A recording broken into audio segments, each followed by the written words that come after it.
Say you want to start a new restaurant and don't know where to start. Well, I'll make it easy for you, or easier. I've just compiled a 21-point checklist which you should follow in order to ensure that you find the ideal restaurant for yourself. Here we go. First thing is, identify your ideal customer. What is your niche? What is your customer avatar? You've got to have something to aim at. Yeah, a lot of people just open restaurants and, whether it be whatever it may be, Italian or Chinese or Greek, whatever it may be, and just open the doors and hope for the best. It does work sometimes, but you've got to have a target. Initially, you have an initial target. Doesn't mean you're excluding other areas, but it means that you can zoom in on that person and have all your efforts guided to that person or that particular group of people to enhance your chances of success. What age group are they? What is their income level? Ethnic group? What type of diners are they? What's their budget? All these things must be taken into account. Do it properly and it'll help you down the track, but we'll go through the other steps in this process. What type of food concept are you going to have in your restaurant? Is it vegetarian? Is it vegan? Is it upmarket, mid-market, bistro type meals? Breakfast only? Certain specialty of food, dietary requirements. Specify what type of food you are going to present to your customers. Identify your ideal locations. Well, part of your feasibility, your plan, is to identify areas. Is it best to put it in a CBD area, a regional town area, a suburban, seaside location, a mountain type of location, something that matches your type of cuisine. What are you offering? You're offering a view, a water view, a convenient location. You're looking for something, whether it be for longer time periods where they can stay for a few hours and absorb the views, or, CBD area where they've only got 45 minutes or an hour for lunch, got to in and out quickly. So take all these factors into account when you are looking for your ideal location for your restaurant. Okay, once you've got an idea where you want to go and getting towards got a rough idea of what you want. How are you going to buy it? Have you got the money for it? Are you going to you got cash in your back pocket ready to buy it? Do you need a loan or part loan? Maybe get a silent partner. Find a business partner, which I would say you treat with caution, but if we discuss that in further videos. How are you going to do it? You've got to have the cash. You've got to have enough funds to get up and running and be prepared for, a bit of a tough period early on until you get your feet on the ground. So look for the funding, make sure you've got adequate funding to keep yourself trading until you well and truly establish yourself and you get the cash flow to be able to survive and thrive and grow. Do you buy an existing restaurant or you start from scratch? This one is a fairly hard question. I found in my experiences that people prefer to get an empty shell and fit it out the way they want.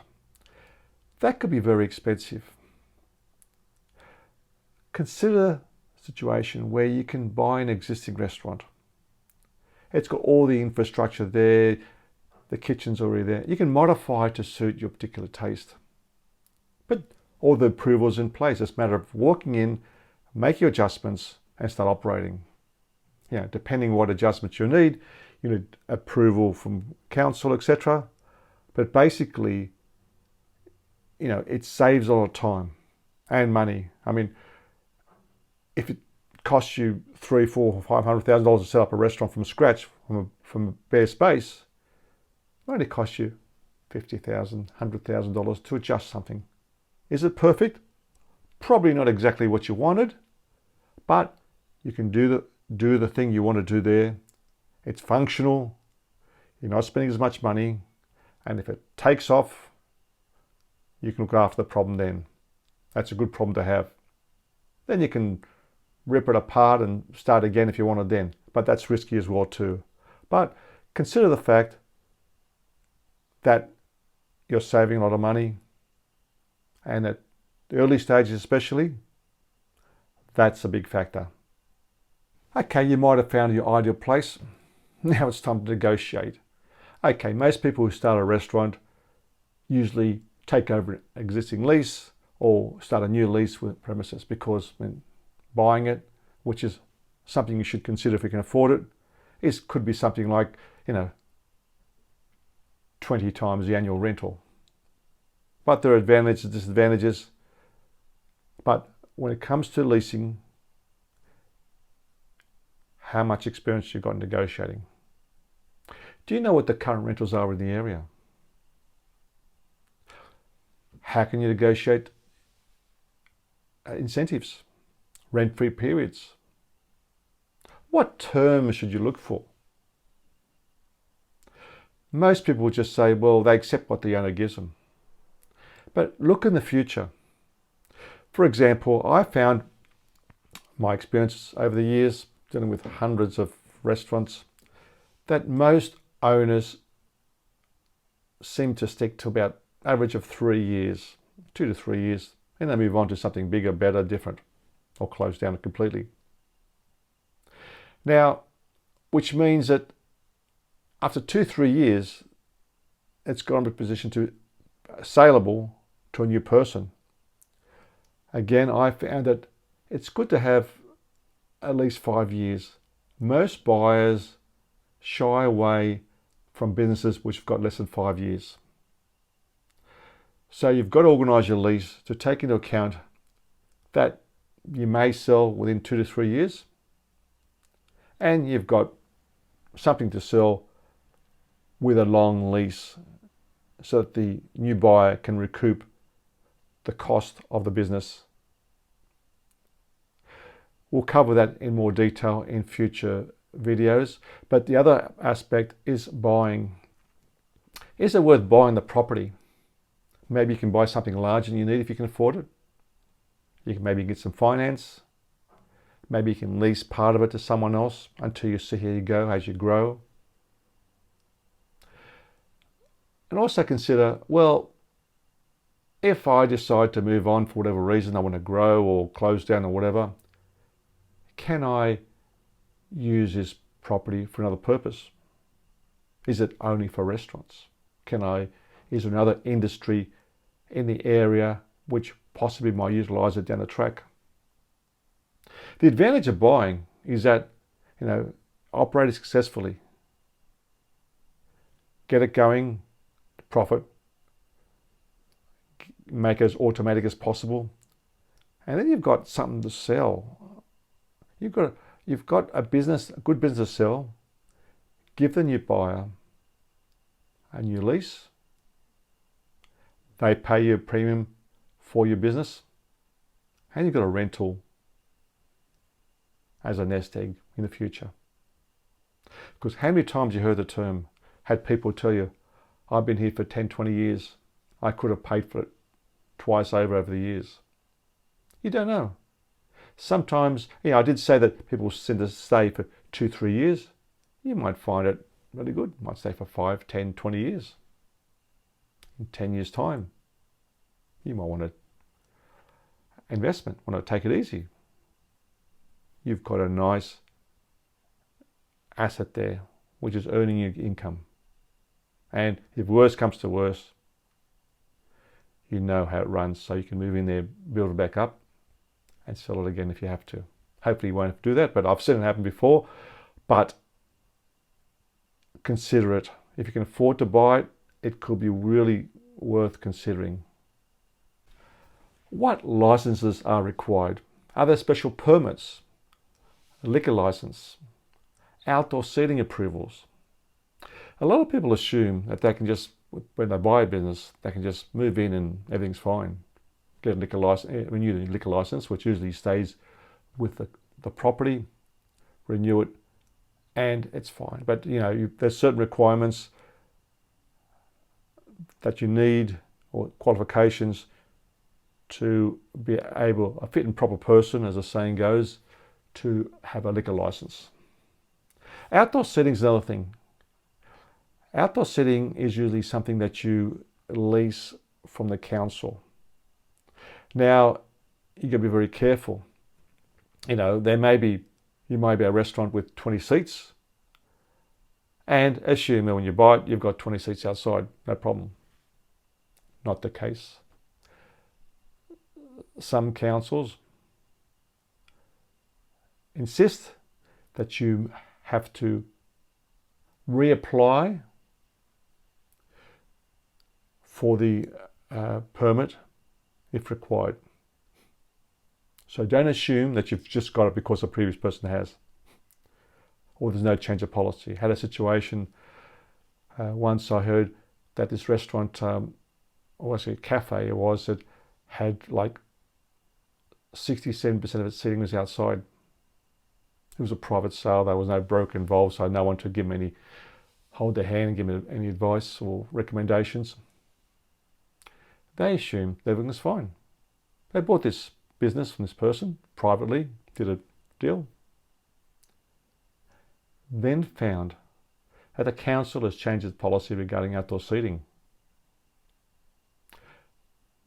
They were severely limited. So the outdoor seating went from 70% to about 10%, and obviously would affect its ability to create the revenue it did previously. So they didn't do their homework properly, and they lost a lot of money from doing that. So make sure you've got someone that can give you the advice and assistance in this process, because make a mistake here and you can not have the capacity to sell liquor, or the amount of seating you thought, or maybe there's some other licenses like entertainment license or whatever you may need. So make sure they're in place and secure before you move on to a new venture. Another expensive part of setting up a restaurant is the purchase of furniture, fittings, and equipment. When you buy an existing business, a lot of it comes with the existing business. But if you need to change something, refurbish, or start from scratch, you've got to develop a furniture, fittings, equipment list, or FF&E, to suit your particular concept and the way you're going to work. It seems straightforward, but maintenance is a high expense as well too. Buy things that are functional, that are easy to clean, to maintain, and cheap to maintain. I have found a lot of, especially new restaurants and hotels for that matter, tend to think of buying the cheapest they can find. That's fair enough. It looks nice and sparkling, clean and tidy and neat and whatever when you first buy it, but it tends to deteriorate very quickly. Now, if I go back to the average person, average restaurant tends to have the restaurant for about 2-3 years, decide to move on.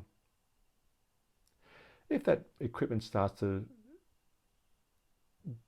cost a lot of money to maintain, some needs replacement, you'll have a difficult time trying to sell it to a new person, because they know that it's not worth much money. They've got to replace it. So take the time to work out exactly what you need, the quality you need to suit your particular concept, and the maintenance of that equipment. And it's also very functional. It'll pay off big time down the track. Shortcuts are good sometimes. How to create a development application for your new restaurant if required. Look, if you're buying a new existing restaurant and it's running, it's an Italian restaurant and you're not doing any changes, that's fine, usually fine. But if it comes to a situation where you need to make a window larger or move a door or a wall or do something structurally different, or usage, which means may lead to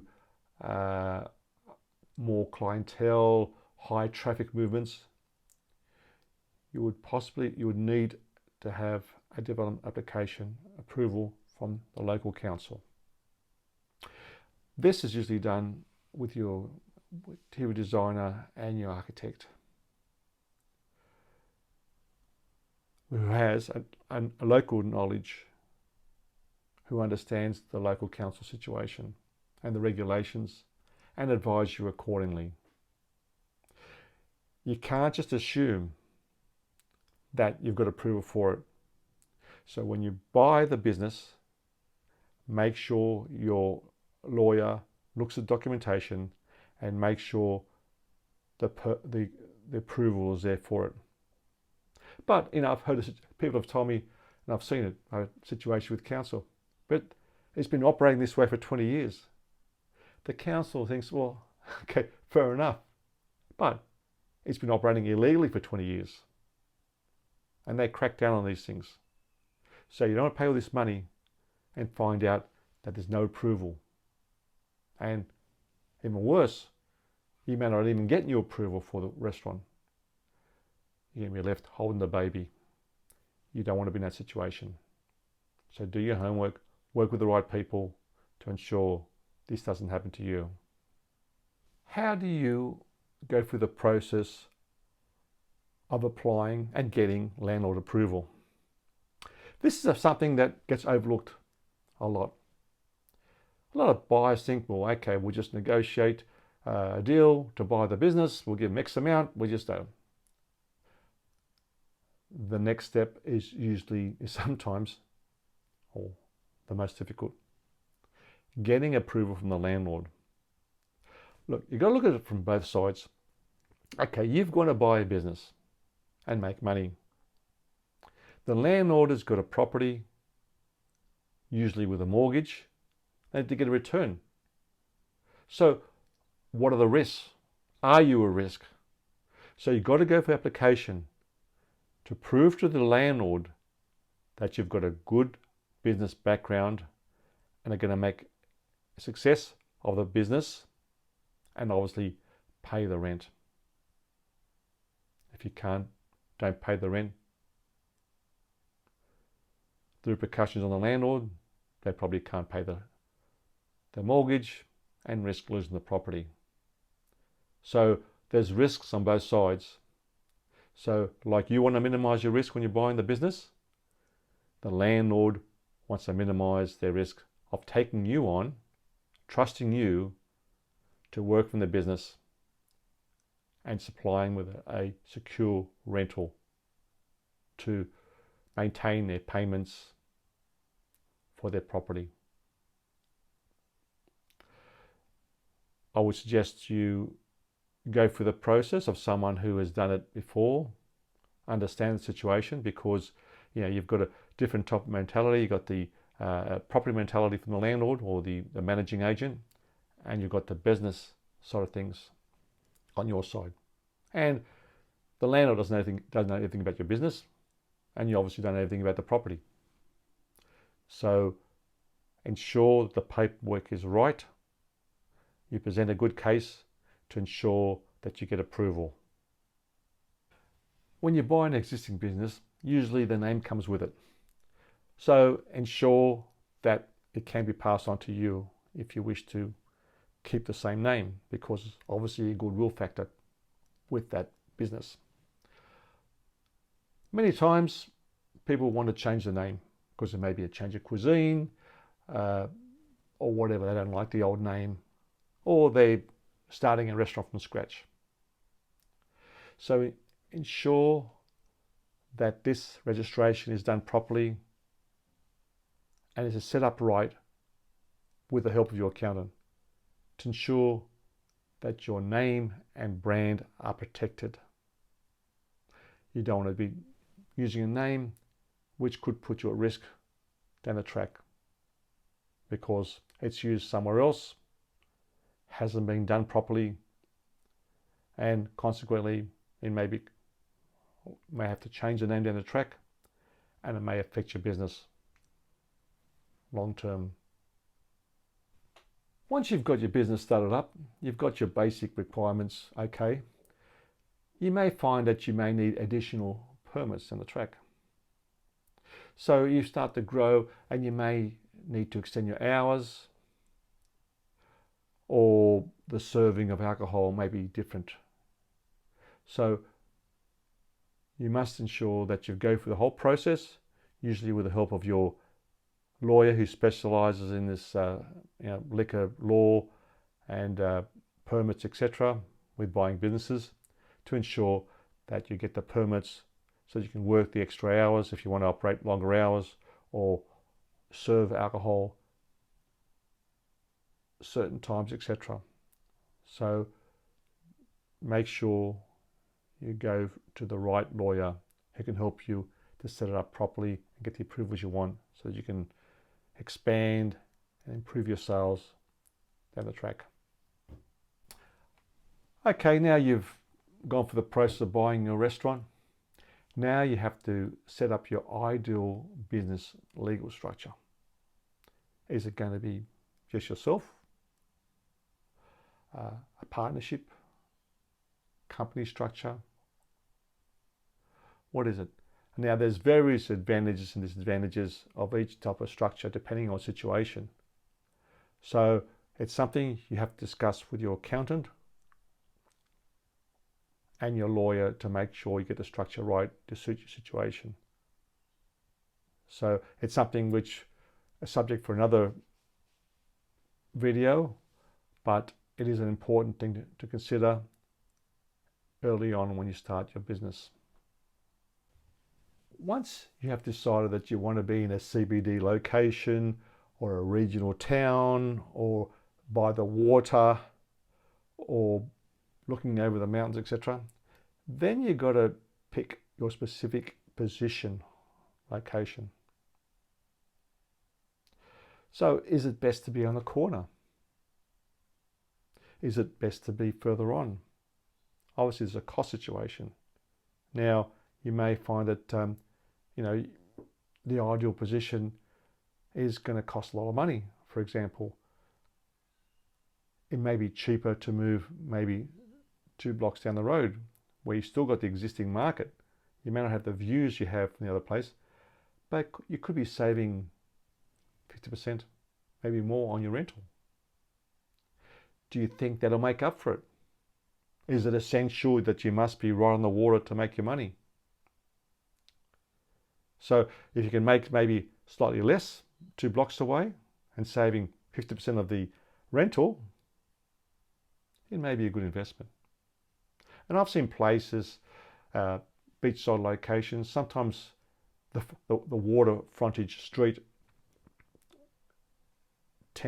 sometimes it does tend to slow down a bit for whatever reason, and people prefer to be away from that main strip sometimes for whatever reason. It sounds unusual, but I've seen it happen. For example, in Sydney's Bondi Beach, for example, you've got 2 types of clientele. You've got the tourists who stay on the main street, the water where the water is, and then the locals tend to want to gravitate away from the water, away from the tourists, further on. Consequently, the rents have become closer and closer together. In some cases, some prime positions away from the water are charging more than the ones in front of the beach. So take all these factors into account when selecting your position. So they do say position, but it all comes down to you've got to weigh in turnover, profits, rental, property costs, setup costs, all these factors into consideration.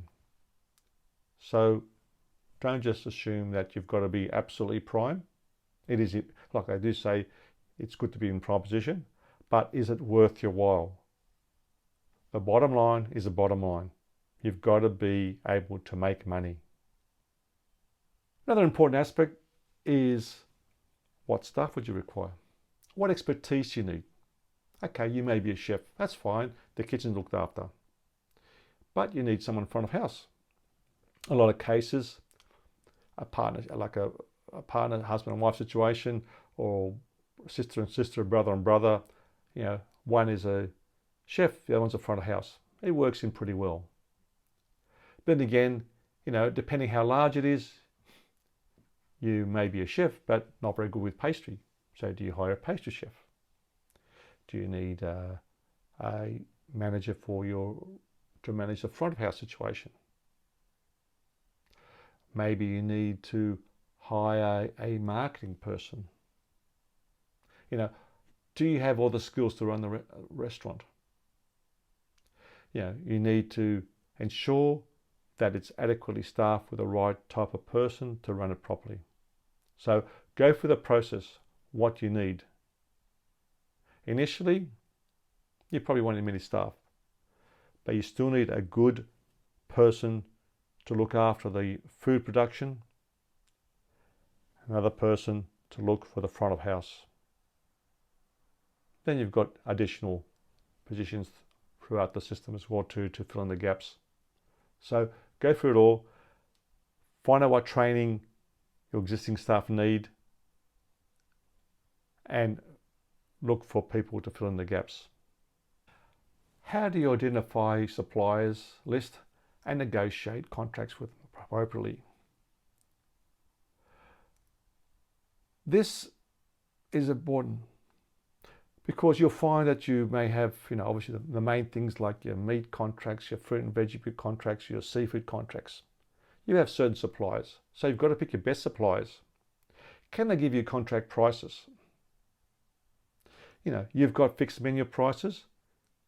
You don't want to be in a situation where you've got something doubles in price, which affects your bottom line, your food cost percentage. So get agreements in place wherever you can to ensure quality and continuous supply of the materials you need to run it according to your specifications. So you develop specifications, you give your suppliers a list of the specifications, and they give you a price list and guarantee continuous supply.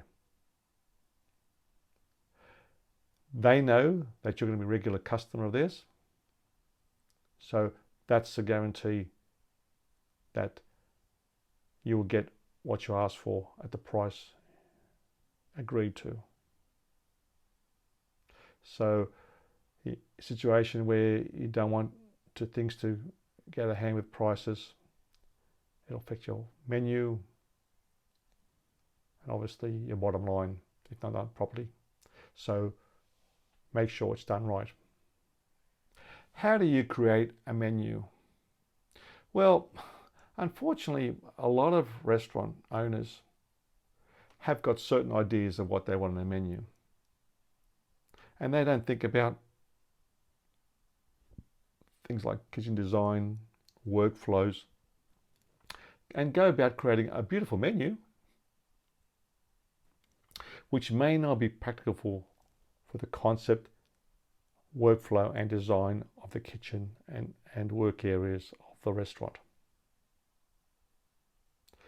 So look at your skill levels of your staff, preparation times. Is the menu balanced?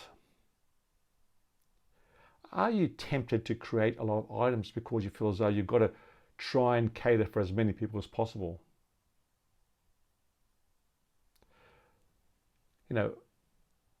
Can you utilize the base recipe for other items on the menu? So instead of having 4 completely different dishes, You're just having small variances in a dish, and just a matter of, a different type of sauce or whatever to make it different. So when you've got a lot of completely different items on the menu, it can be very complex. You need more staff, and it could cost you big time in wasted food because it doesn't sell. So make sure it's balanced and suits the concept of your restaurant. Develop a maintenance schedule for your restaurant. Now, with your car, it needs regular servicing, whether it be every 6 or 12 months. So every 6 or 12 months, you take your car for a service. Restaurants are no different. In fact, they need more maintenance. Look after your equipment. Have maintenance agreements if you can with your refrigeration or other equipment to ensure that it's working at its absolute best. Because as I mentioned earlier, there will come a time where you might want to sell the restaurant, and there's one thing that new buyers look for. Do I have to replace this down the track? And they factor into the cost. So if you keep things running as best as possible, it'll save you a lot of money long term. So it's easy to sort of skimp on these things early on, but skimping on these early on could cost you big time down the track, or you may have to replace something, or as I said before, buyers factor it in when they're giving you their price to buy your business. Okay, you can open your restaurant. You're going to work out firstly your point of sale system. Then you need a back of house system for accounting purposes. Now usually that's done, the back of house usually done with the help of your accountant. So you've got to have a system where you report your sales and you allocate them to accounts for your profit and loss accounts. You may do costings, your food costings, stock taking figures, that sort of thing. So work with your accountant or your coach, consultant, to ensure you've got the right accounting systems so that you know exactly where you're going, and also your responsibilities for the taxation, revenue departments, etc. Developing a marketing plan. Very few restaurants have a marketing plan. I think, well, okay, we'll put a few ads in a local paper. Maybe we'll get a Instagram and Facebook page. Put a few articles in there, a few boost posts. Hopefully we'll get more likes, and that's be right. But they've got to love us, not only like us. Love us enough to come to a restaurant. So there's a process of getting your customers in. It's called a restaurant customer journey. Now, firstly, we need to have an awareness. So how do we get them aware of our business? Okay, Facebook, other social media, YouTube, and that sort of stuff works well. The suggestion would have to have business accounts, not only just boosting posts, but proper business accounts run properly. Very few restaurants do it. You may do Google AdWords. Google Business has to be set up properly so that people looking for your particular restaurant come to you, not your opposition. Find out what your opposition is doing. Work with your consultant or coach to ensure that you know what's going on around the area. It's simple as, what are they doing and doing it better? So you've got to really think about your marketing plan to ensure that you get people, as many people as possible, aware of your restaurant.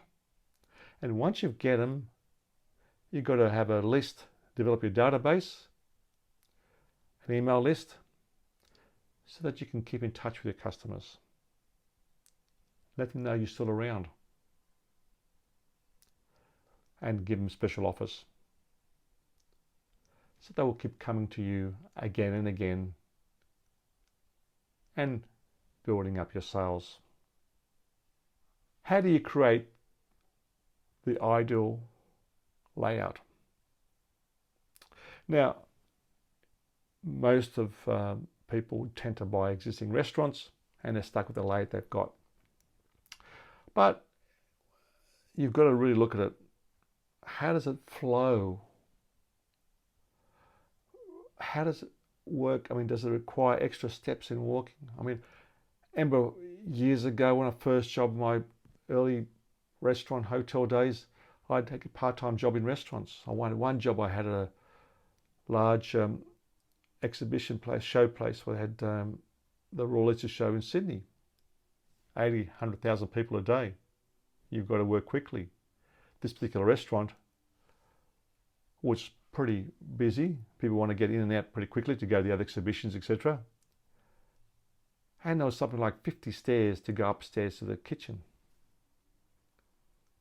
Okay, I was a lot younger then, but to walk up and down 50 stairs, it takes a lot of time. So instead of having, servicing the restaurant with, say, 10 waiting staff, they might have needed 12 or 13 because of the extra time it took to walk. And also within the kitchen, have it so that you've got your grill cook. They've got a certain area they don't need much walking around. So they're separate from bumping into the pastry chef or the person looking after the final orders. Also, how far away are your storerooms from there to replenish your stock? Your deliveries. Is it easy to get in and out of the place? These things, these minutes add up to hours. Labour hours cost you money. So think about the right layout and the workflow you need to work efficiently, to save on this wasted time on the small journeys from one place to the other within your premises. It'll save you big time and the track. There you have it, the 21-point checklist for starting your restaurant. There are other things to consider as well too. They're the main ones. Cover those areas as best you can, and your chances of succeeding in the restaurant business increase dramatically, because most people don't do those 21 things. Some do very few, if any, or they're not done properly. We'll be doing other courses here down the track to help you in all these areas. And of course, there's also opportunity of we've got several webinars coming up. We can answer questions, one-on-one coaching and group coaching as well. Any requests you have, if I can help you, feel free to contact me via this website, contact forms. Thank you.